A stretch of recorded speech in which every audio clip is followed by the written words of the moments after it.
امیر المومنین مولا علی مشکل کشا رضی اللہ تعالیٰ عنہ ہے. یہ بڑی اہمیت کی حامل ہے اہل سنت الجماعت کے لیے، اہل تشیع شیعوں کے لیے نہیں، اہل سنت الجماعت کے لیے اہمیت کی حامل ہے.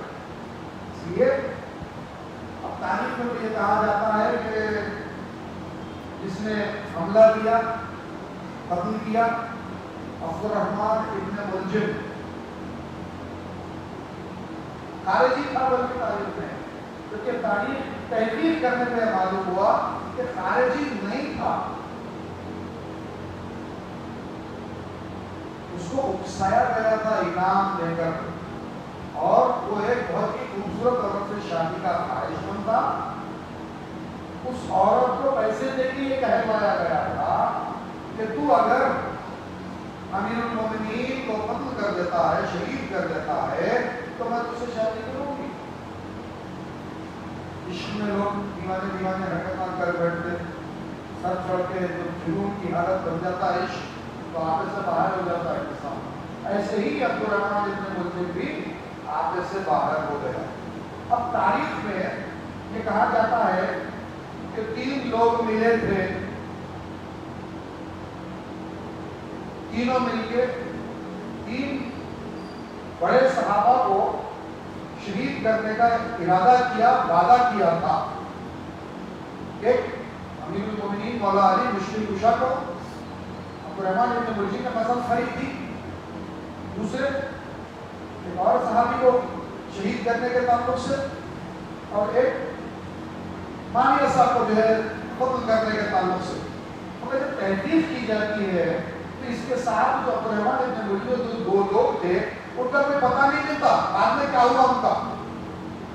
صرف اتنا بتایا جاتا ہے کہ 3 دن کے ارادہ کرے تھے، 3 دن کے ارادہ کرے تھے، اس سے ایک کامیاب کیوں ہوا. باقی تو تاریخ میں حساب نہیں ملتا. میں زیادہ جو ہے میں نہیں کرنا چاہ رہا ہوں. یہ کیا خصوصیت تھی مولا علی مشکل کشا سے، کیا خصوصیت تھی جو قتل کرنے کے واسطے زہر میں گھسی ہوئی تلوار لے کے آیا تھا. دیکھیے ایک ہوتا غصے کی حالت میں قتل، ایک ہوتا ہے باضابطہ سوچا سمجھا پلانڈ قتل، یعنی جو پلانڈ مرڈر، ان پلانڈ مرڈر. غصے میں آ کے آدمی نے مار دیا، جو ہاتھ کو ملا اس سے مار دیا. سمجھ میں آتا کہ ہاں بھائی تیش میں آ کے ایک دم ایک حرکت ہو گئی. ایک باضابطہ پلاننگ ہوتی ہے، یہ کس سے مارے گا، کیسا مارے گا، کہاں مارے گا، کب مارے گا، اور اس کو اس میں کون کون مدد دیں گے، سہولت دیں گے. جب یہ کوفہ پہنچا عبد الرحمن ابن ملجم تو اس کو ٹھہرانے والا ایک شخص تھا. دیکھیے اچانک باہر سے کرنی آ کے کسی کے پاس رہ کے قتل کرنے کی سازش نہیں کر سکتا. معلوم یہ ہوا کہ پہلے سے پلان تھا، کس کے پاس ٹھہرے گا، کون اس کی مدد کرے گا کوفے میں. وہاں ایک شخص کے پاس ٹھہرا، وہ شخص کا تعلق کسی اور شخص سے ایسے تھا جس نے اس کو ترغیب دی تھی کہ میں تجھے انعام دوں گا، تو اس کو اپنے گھر میں ٹھہرا اور اس کو فجر سے پہلے مسجد میں بھیجا دینا. کیونکہ تاریخ میں لکھا ہے کہ عبد الرحمن ابن ملجم اس رات رات سو گیا، دیر سے آیا تھا، سو گیا. جس شخص کے گھر میں ٹھہرا تھا میں اٹھا کے بھیجایا کہ بھائی جاؤ، تم کو یہ کام کرنا ہے. تو معلوم کیا ہوا اس کے پیچھے پوری محرکات ہے، موٹیویشن. تو باضابطہ پلان ہے یہ، اور اس کے پیچھے بہت سے لوگ ہیں، ایک دو آدمی نہیں ہے، بہت سے لوگ ہیں جنہوں نے یہ طے کیا. کیا دشمنی تھی. اب میں آپ کو بڑی جوڑتا ہوں تاریخ کے حوالے سے، کوئی ذاتی خصومت نہیں، میں اپنا بدلہ کیا نہیں، کسی کے نام پہ رکھ رہا ہوں نہیں، تاریخ کا کہتی وہ آپ کے سامنے رکھتا ہوں. فیصلہ آپ کو کرنا ہے. میں نے آپ کو گزشتہ جمعہ سنایا تھا غزوہ بدر، جنگ بدر کا واقعہ. 1050 کا بڑا قوی لشکر قریش کے کفار میں لے آیا تھا ابو جہل کی سرداری میں. اس میں مرنے والے قریش کے بہت سے لوگ تھے، کم و بیش 70 آدمی بتلائے جاتے ہیں. تاریخ میں 70 کا فگر آتا ہے. قریش کے 70 مارے گئے اور مسلمانوں میں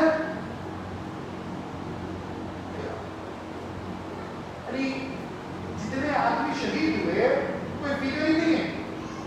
مگر قریش کے جو لوگ مارے گئے جنگ بدر میں 70 کی تعداد بتلائی جاتی ہے. اس میں بڑے بڑے سردار ہیں. ابو جہل مر گیا، عتبہ مر گیا، شیبہ مر گیا، ولید مر گیا.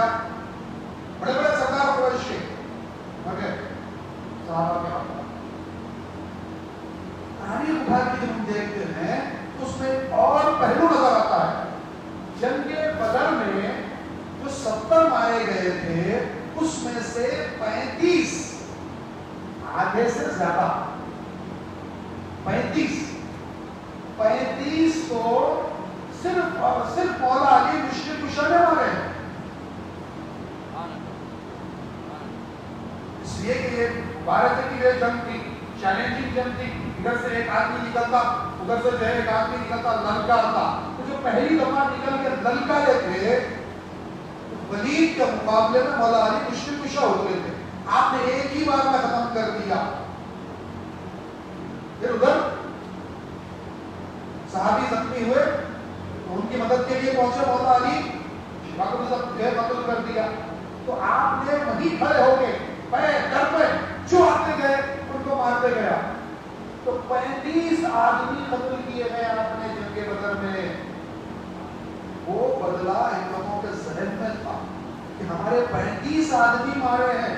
وہ بدلہ لینے کے لیے یہ لوگ برسوں سے کوشش میں تھے، برسوں سے کوشش میں تھے. بلکہ جو یہ فوج آئی تھی 1050 کی کفار مکہ کی، کیا ارادہ تھا ان کا جنگ بدر میں؟ رسول اللہ صلی اللہ علیہ وسلم کو ختم کر دینا. بولے یہ ختم کر دیے تو یہ دین کا معاملہ ختم ہو جاتا. لہذا اتنی بڑی فوج لے کے ٹرینڈ اکوپڈ یعنی باضابطہ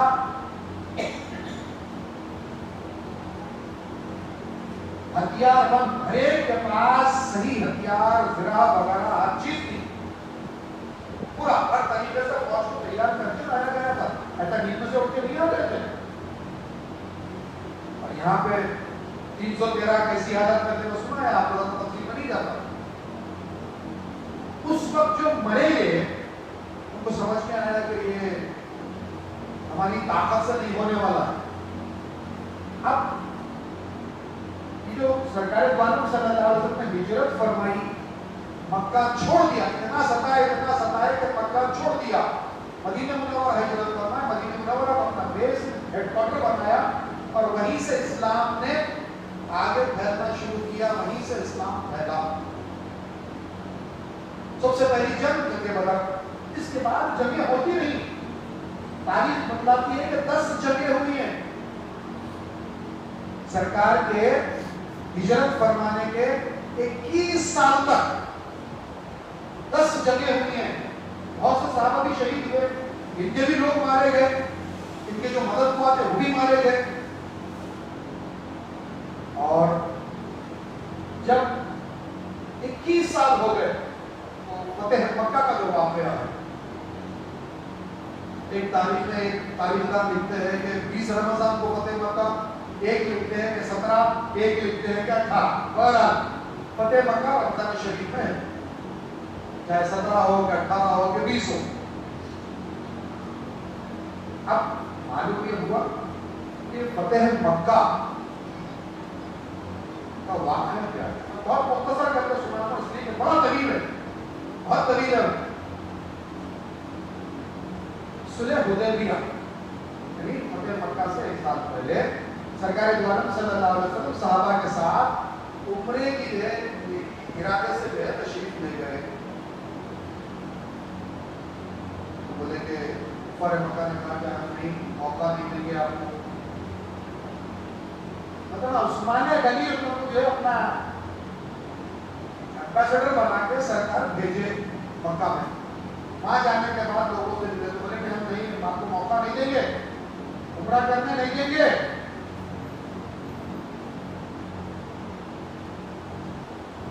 عثمان غنی بولے آپ آگے نا یہاں تک آپ کر لو. انہوں نے بولے کہ نہیں میں سرکار کے حکم پہ آؤں, میرے نبی کے حکم پہ آؤں, نہیں کرتا میں بھی نہیں کرتا. ادھر یہ معاملہ چل رہا تھا. ادھر کوئی جو مکے سے باہر جو سرکار کے طرف صحابہ کھڑے تھے ان کے پاس یہ اطلاع پہنچی کہ حضرت عثمان غنی کو شہید کر دیا گیا. عثمان غنی کو شہید کر دیا گیا. جیسے ہی اطلاع ملی صحابہ یہاں پہ جو ہے جذبے میں آنے لگے. سرکار دو عالم صلی اللہ علیہ وسلم سب سے بیعت لی, وعدہ لیا صلح حدیبیہ میں. وہ اس وقت بیعت الرضوان سرکار دو عالم صلی اللہ علیہ وسلم نے بیعت لی. سب کی بیعت دی گئی, سارے صحابہ نے بیعت. اس کے بعد سرکار دو عالم صلی اللہ علیہ وسلم سارے صحابہ کو بتلانے کے لیے کہ دیکھو عثمان زندہ ہے, عثمان زندہ ہے, بتلانے کے لیے اپنا جو ہے سیدھا ہاتھ لیا اور اس نے کہا کہ یہ عثمان کا ہاتھ ہے, یہ عثمان کی طرف سے میں بیعت لے رہا ہوں. عثمان کی بیعت اپنے ہاتھ میں, اپنا بایاں ہاتھ اپنے سیدھے ہاتھ میں دیا اور کہا کہ عثمان کی طرف سے بیعت ہے. تو واقعہ ہوا. کیا ہوا تھا اس میں, کیا فیصلہ کرے صلح حدیبیہ میں؟ بولے کہ جو مسلمانوں کے اوپر کوئی حملہ ہم نہیں کریں گے. اگر مسلمانوں میں جو غیر مسلم قبیلے بھی ہے اگر چاہے تو وہ قریش کی سائڈ ہو جا سکتے یا مسلمانوں کی سائڈ ہو جا سکتے. تو کچھ قبیلے عیسائی تھے, کچھ قبیلے جو ہے بالکل الگ قسم کے تھے, الگ ہی مذہب اختیار کیے تھے, وہ لوگ بھی مسلمانوں کی سائڈ ہو گئے جو مدینہ منورہ کی طرف رہتے تھے. ایسے ہی کچھ قبیلے قریش کے کفار مکہ کی طرف ادھر ہو گئے. یہ شروع سے ان لوگوں کے دل میں تھا کہ مسلمانوں کو تکلیف پہنچانا, مارنا, نقصان دینا.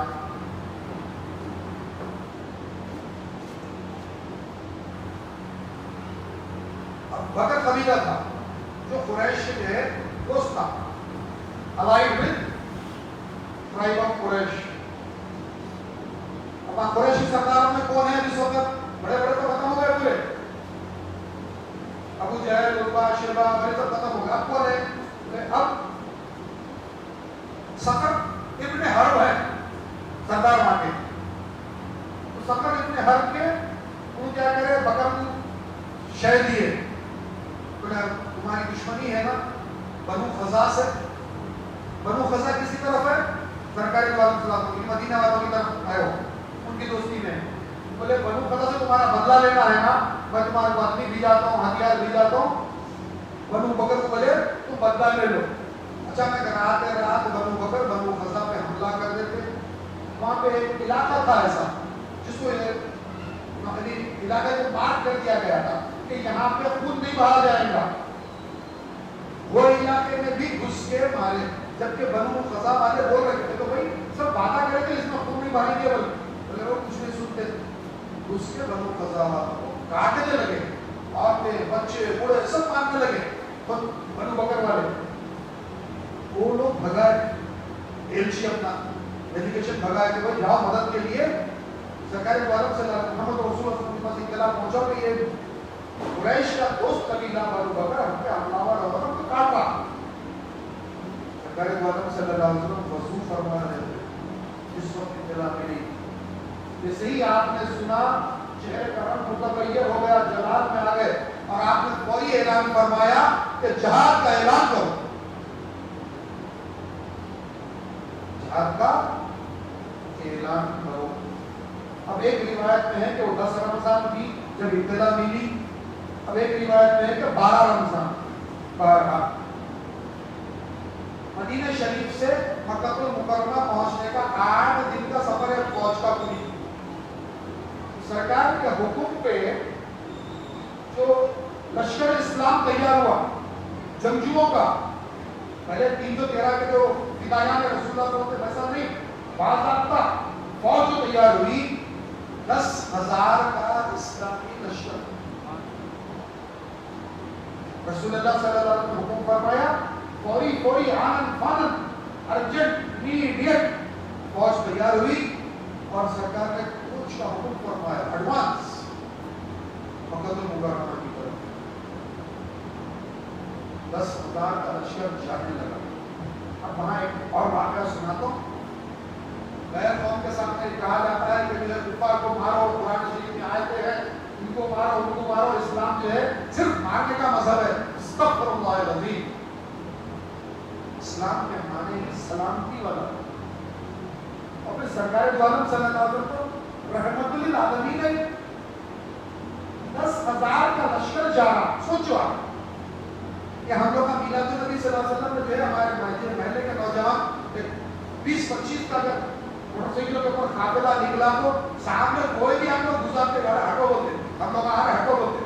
حالانکہ ان کو کوئی اختیار نہیں ہے, پرائیویٹ ہے جانے والا ہمارا قافلہ میلاد النبی میلاد الرسول جا رہے شریف ہونے یہ میلاد منانے کے لیے جلوس جا رہا ہمارا تو نوجوانوں کا 20-25 سے 50 ہے سب کو ہٹاتے ہوئے جاتے ہیں نا, کسی کی پرواہ نہیں کرتا. ہٹو بول تو کہ باپ کو سامنے گالی گلوچ اس سے بھی آ جاتے ہیں, ہٹو بول رہے سامنے.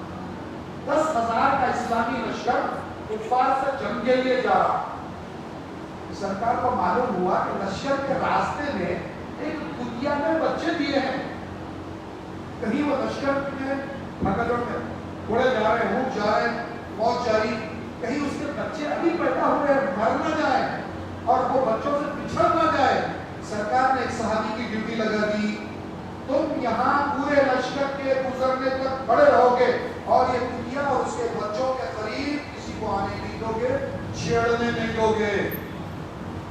قربان جاؤ, یہ رحمت اللہ علیہ سرکار کا معاملہ. ایک کتیا اور اس کے بچوں پر رحم فرمایا, سارے لشکر کو ہٹ کے جانے کا حکم فرما دیا. وہ صحابی ایسے ہاتھ کھولے پڑے ہو گئے.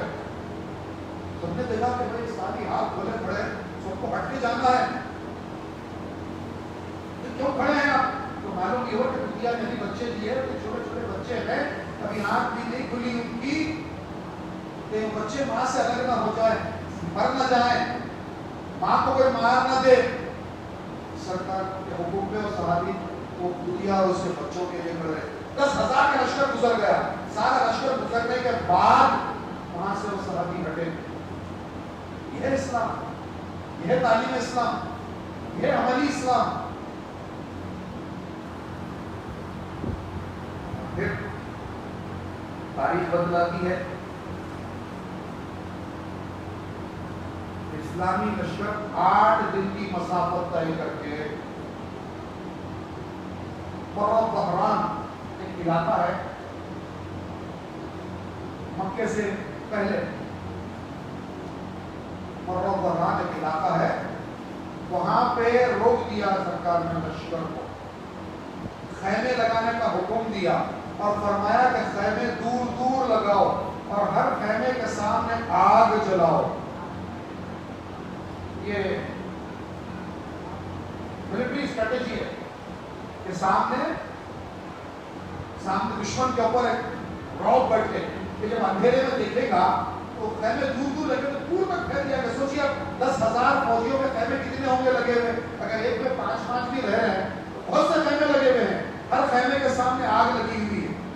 تو جب کھڑے رہ کے کوئی بھی گری کا بہت دور تک اسلامی لشکر نظر آئے گا. اب یہاں پہ بحران پر سرکار نے اسلامی لشکر کو خیمہ ہونے کا حکم فرما دیا. اب جو میں نے ابھی آپ کے سامنے ذکر کیا تھا بنو بکر کی جو سپورٹ کر رہے تھے, جو قریش کے سرداروں میں صخر ابن حرب,